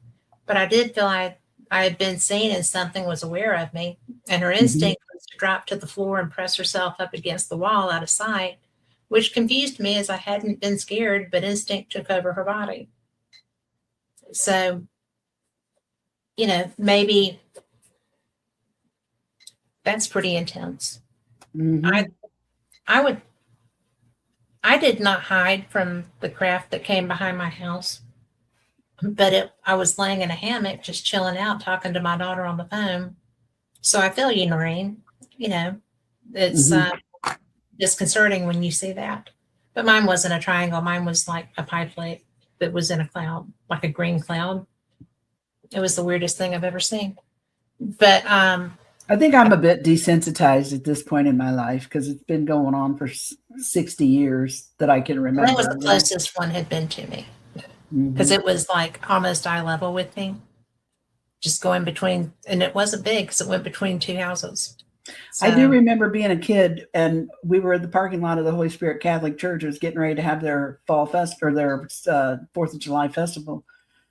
And Mom, I was standing next to my mom holding her hand and looked up. Everybody was looking up. And there was a ball, a silver ball in the sky hovering over the fall. I've never seen a ball. It was a silver sphere, and it was just hanging there. And everybody was staring up there and looking at it. And then it just went away. And it was pretty close. Did it fade away or did it drive away? Huh? Did it fade away or no, drive it just away? Went up higher and higher and higher until you couldn't see it anymore, and it was gone. We all stood there and watched it. And it was very close. I would say it probably wasn't terribly much higher off the ground than the steeple of the church. So it was, and it wasn't that big. I mean, you know, it wouldn't have been that big. But everybody was standing there looking at it. I was standing there holding my mom's hand, and she was looking up at it too. I mean, wow. I was really little, but I remember that. There were a whole bunch of the people there that day too. So isn't it wild how that stays with you? Yeah, it does. I can't remember what I had for dinner a week ago or even 2 nights ago, but there are certain things that happen to me that just imprint in my soul, and they're there forever, you know, and I don't know why. Well, because you're meant to know them. I think that when we have interaction that we good, bad, and different, whatever, I think that it is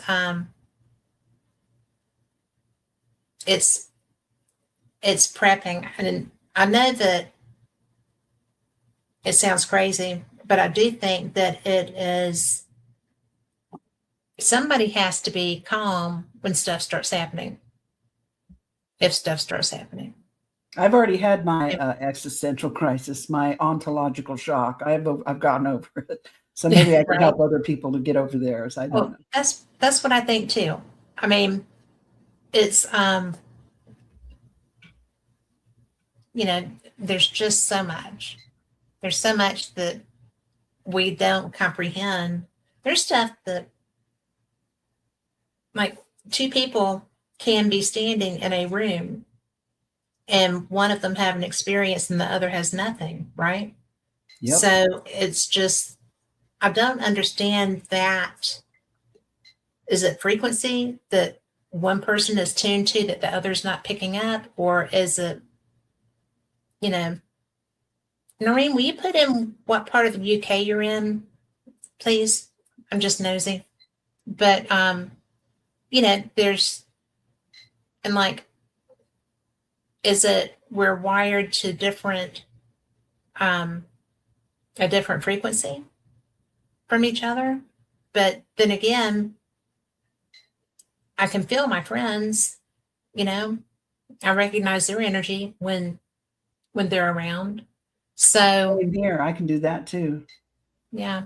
I mean, literally, they could walk up behind me, and if I don't see them, but I feel them, I know who they are. Exactly. But if a stranger walks up behind me, I don't know them, but I know I don't know them because everybody's energy is like a fingerprint. It's unique. I don't know what that is. So maybe I should put on glasses. Do I have glasses? Can you read what that says? I don't even see anything. Where do I need to look? The chat.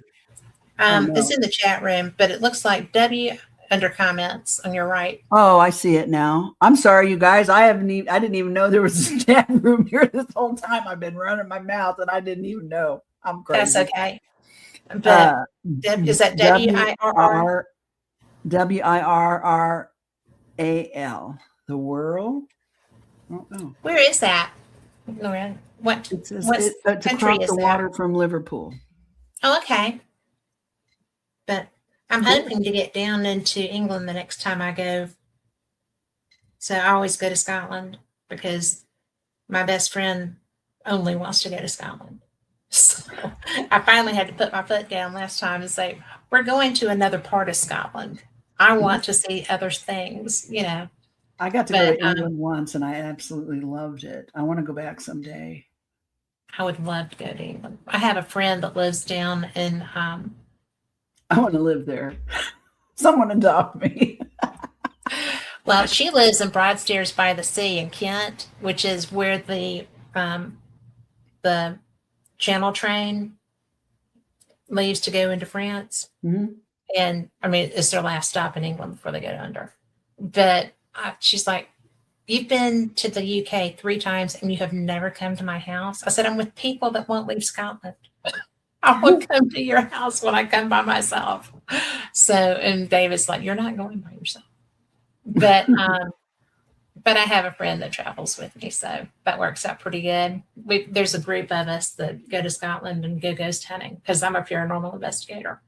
Yeah. And I would love to go to a castle over there. Gosh. Oh my God. We have the best time. And our friends are, well, I've got friends who are Highland Paranormal, which is a TAPS group. But the other group that I investigate with are the guys from Haunted Scotland, the Haunted Scotland investigations, but they do the show on, I'm going to be in so much trouble. I think it's Discovery. I don't know. But they are, because if you're an investigator, you're an investigator, right? And we have been to so many places. And we had 1 year, 2 years ago, some other friends have history and horror tours, and they were just starting their company. So we took the train up to Paris, and they, checked into our hotel and they picked us up. And I don't even know some of the places that we were in. I didn't even know the town names, right?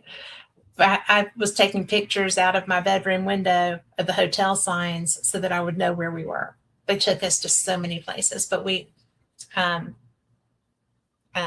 Mingus, it's spelled Menzies, but they say Mingus. And that was cool. They had a death mask of Bonnie Prince Charlie in there. Is lots of activity. We went to just everywhere. When we were in Perth, we investigated the hotel. We were at Salutations Hotel. It was really cool because it had the tartan carpet and stuff, and then it had the old hunt ball pictures where they would have the hunt balls there. And Gary was doing haunted tours through Perth, and that place is rocking for investigation. And, but it's such a great place if you ever go, or if you want to go the next time we go. But it's such a neat experience because the people are just brilliant. And it's the safest place I've ever seen. We saw some boys getting in a fight on a bridge over the Ness River, and that was funny because they fight like girls. But they did, but it was funny. But there's everything there is ancient, and everything is haunted. Everything is haunted. The house I stayed in when I went to England, I went to Sheffield because I actually spoke at Sheffield University, And so I went to London, and then from there I went to Sheffield, and the house I stayed in was older than my country. You know, I'd had slate floors and a thatch roof, and it was gorgeous. Yes. And they took me to Stonehenge, and it was like a bucket list. I want to see that. It you couldn't. I wanted to wrap my arms and legs around one of them and just hold it forever and ever, but you couldn't touch them. They are all roped off, so, and you had to walk around in circles. But I still, just to be there, I was so excited. That was something I've always wanted to do. Was the energy astounding? Huh? Was the energy astounding? I just felt tingly all over. Like I said, I wanted to just run to one of the stones and just start hugging it, but you know, I wasn't allowed to touch it. And it I was just in awe. I just walked around quietly. I think they had like headphones that you could wear, and they talked about things as you were walking around. You know what I mean? Something like that.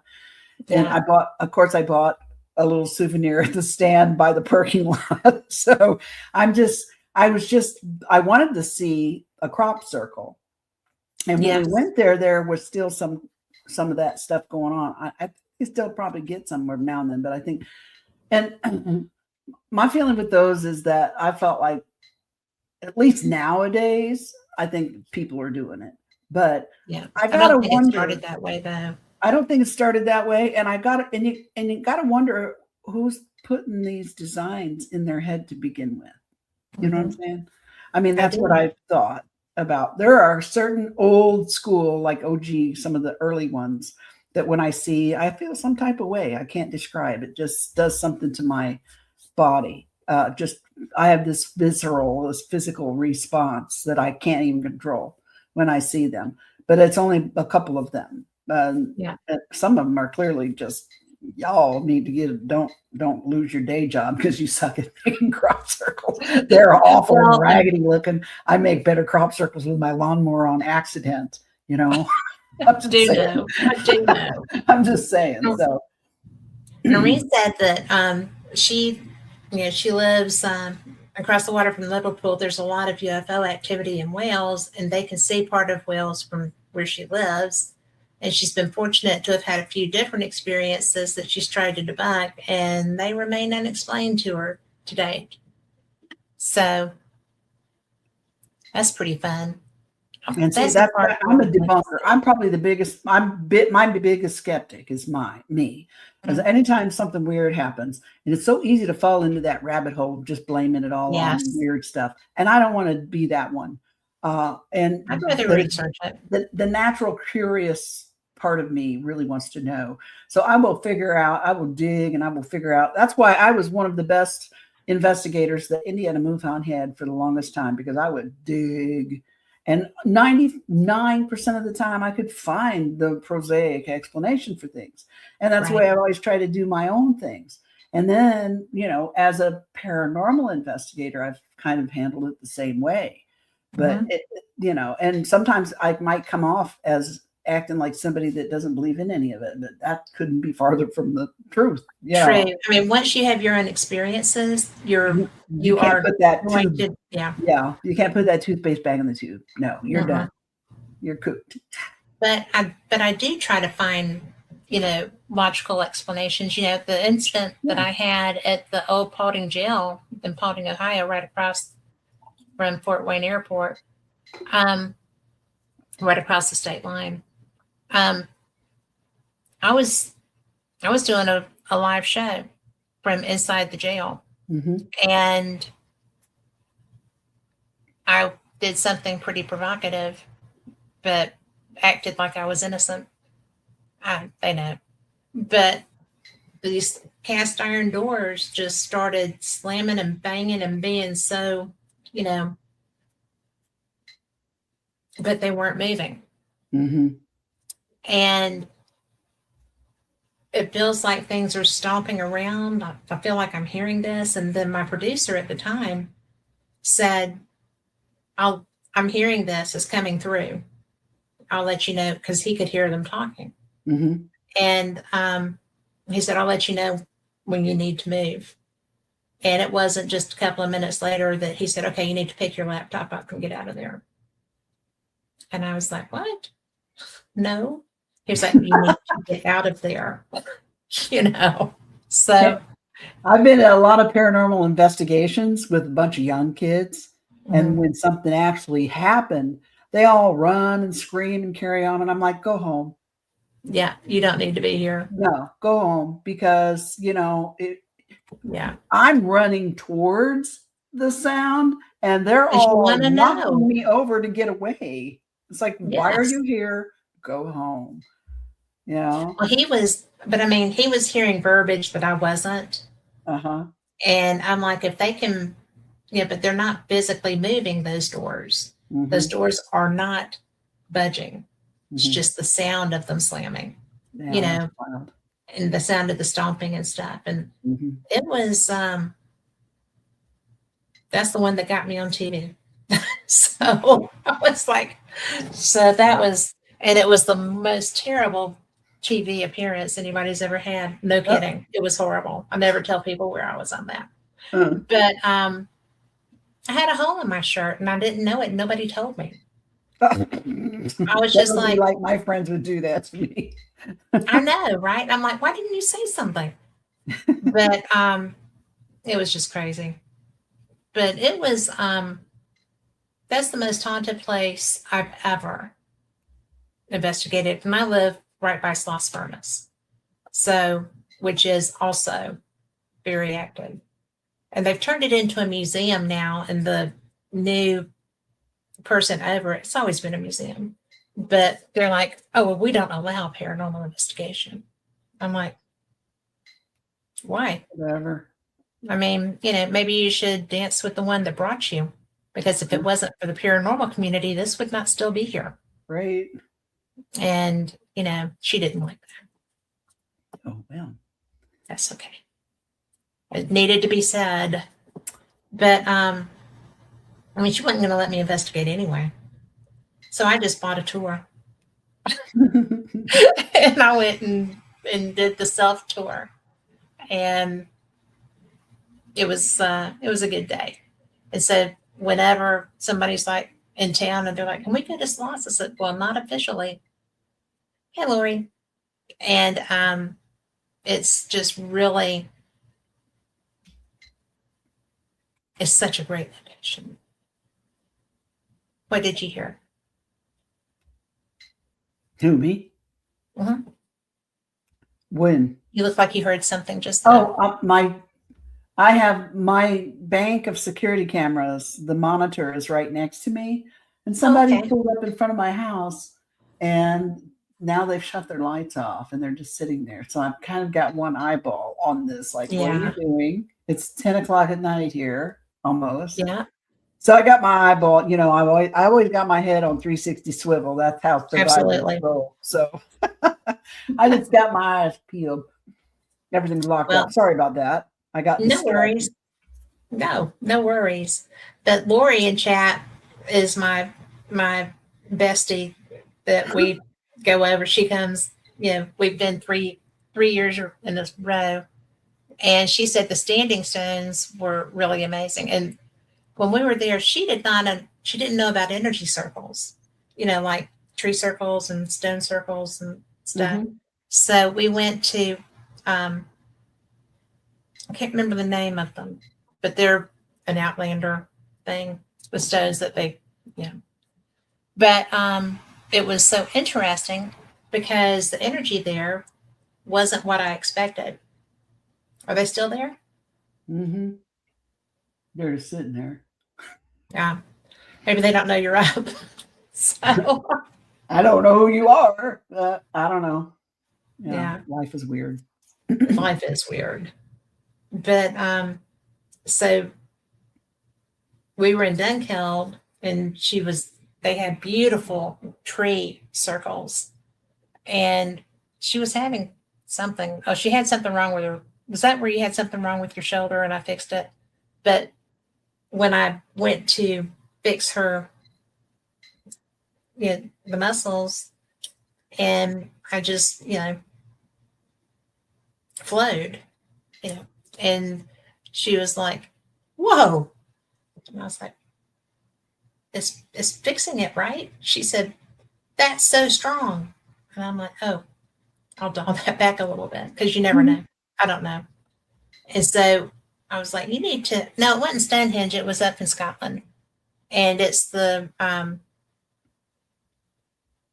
Lori, put that in there. It's the ones that they actually touch to come to you, to change time.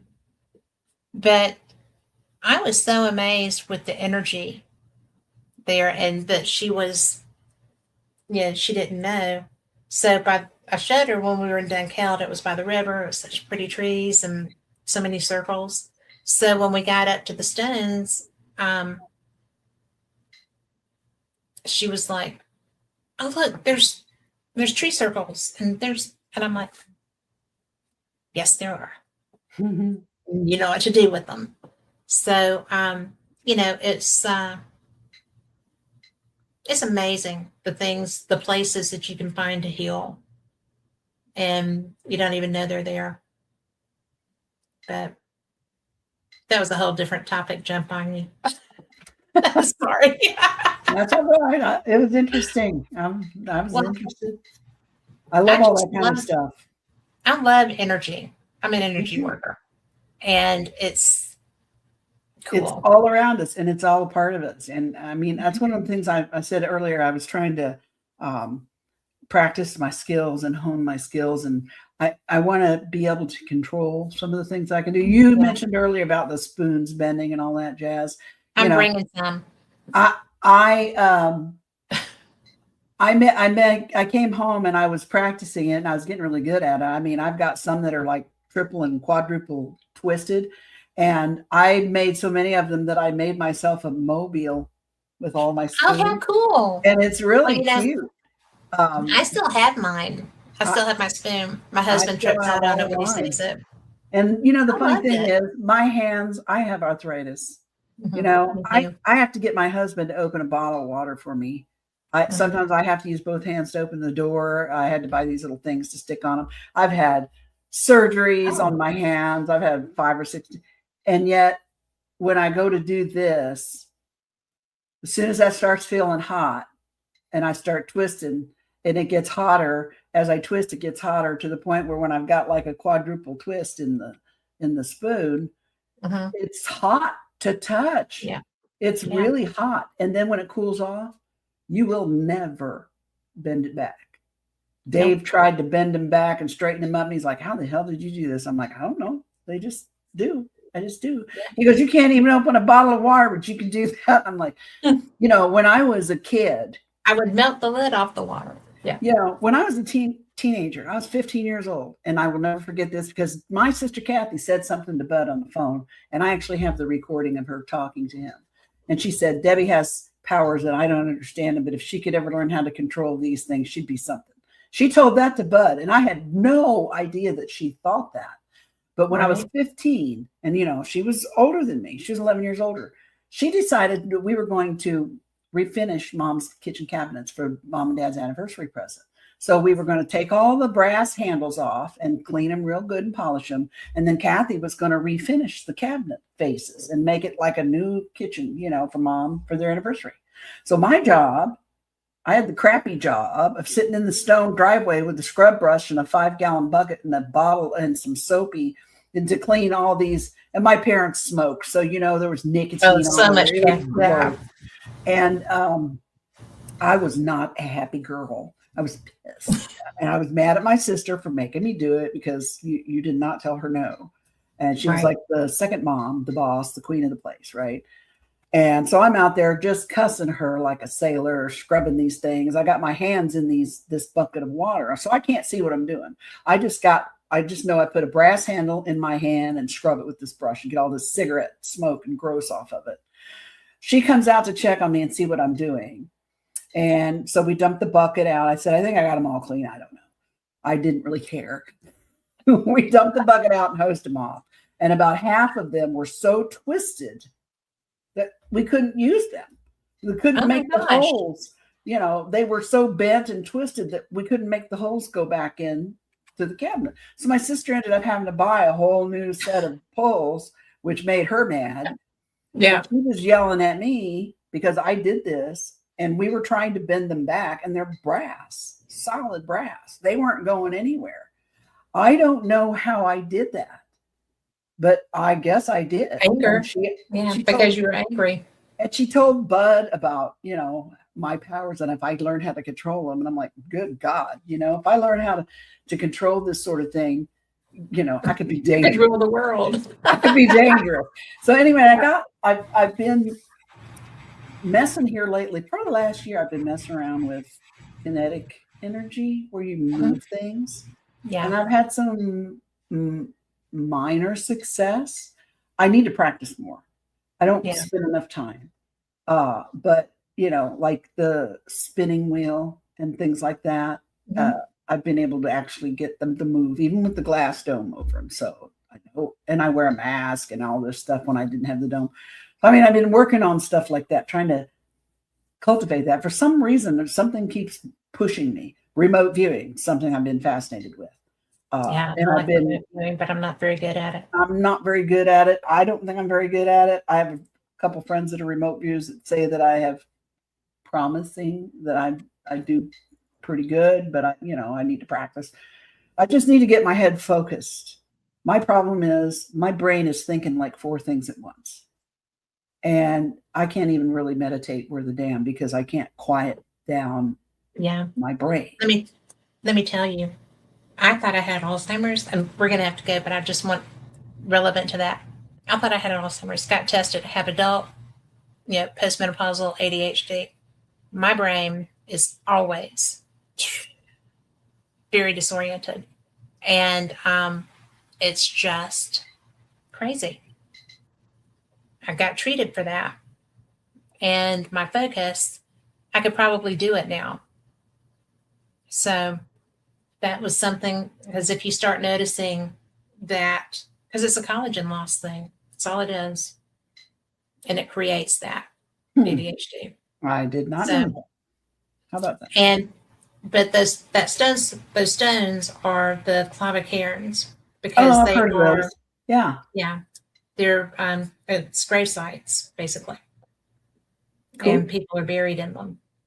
But the trees, and they have rock circles around all through. It's really interesting. The energy there is bizarre and amazing. So you would get off on that. I'm sure I would absolutely love it. Yeah. Maybe one day the universe will send me that. Send me that way. Get somebody to book you out there. Yeah. That'd be the only way right now. Hey, they have I had actually gone out for the Scottish UFO and Paranormal Conference. Oh, so they have that. And I don't think that they would have a lot. I don't think they would have a lot of money. It was tiny, but it was really good because good people. Malcolm Robinson was there, and for the paranormal, for the UFO side, and then they had. It was amazing, actually. They had a witch and they had a psychic, and I can't remember who the other person was, but it was good. But we're going to have to go. I can't believe that 2 hours has gone by. Yeah. So thank you for coming. You're going to have to do this again. It was really great catching up with you, and I'm going to get to see you next week. Yeah, it's going to be so much fun. To think about all this stuff. Yeah. I do want to go get dinner. Yeah, I'm sure we'll figure it out. And I know Greg wants to go have a look at the Crescent. Yes, I want to go look at the Crescent too. Carl's going to be there with his bride. Carl, the guitar. Oh, okay. Yeah, that's Carl Albertson. Oh, okay. I don't think I introduced y'all. I'm sorry, Carl, but you might have. But I was focused on that guitar when he pulled that up. I'm like, oh, I know, right? Yeah, he is so gifted. He is bizarre with his. He's just brilliant. But bizarre skills. He just has mad skills. It's crazy. You can do anything. That's awesome. But thank you so much. You're welcome. And I've just enjoyed you, and for everybody listening, because I know there's people out there, and I'm just so glad that y'all are. And we will see you next week. Same cat time, same cat channel. I will be in town for this week's Fate. And then I'll leave Thursday to go to Ozark UFO Conference. So there'll be all kinds of information coming out of there. So we will talk to y'all soon. Be blessed. Have a great week. Good night.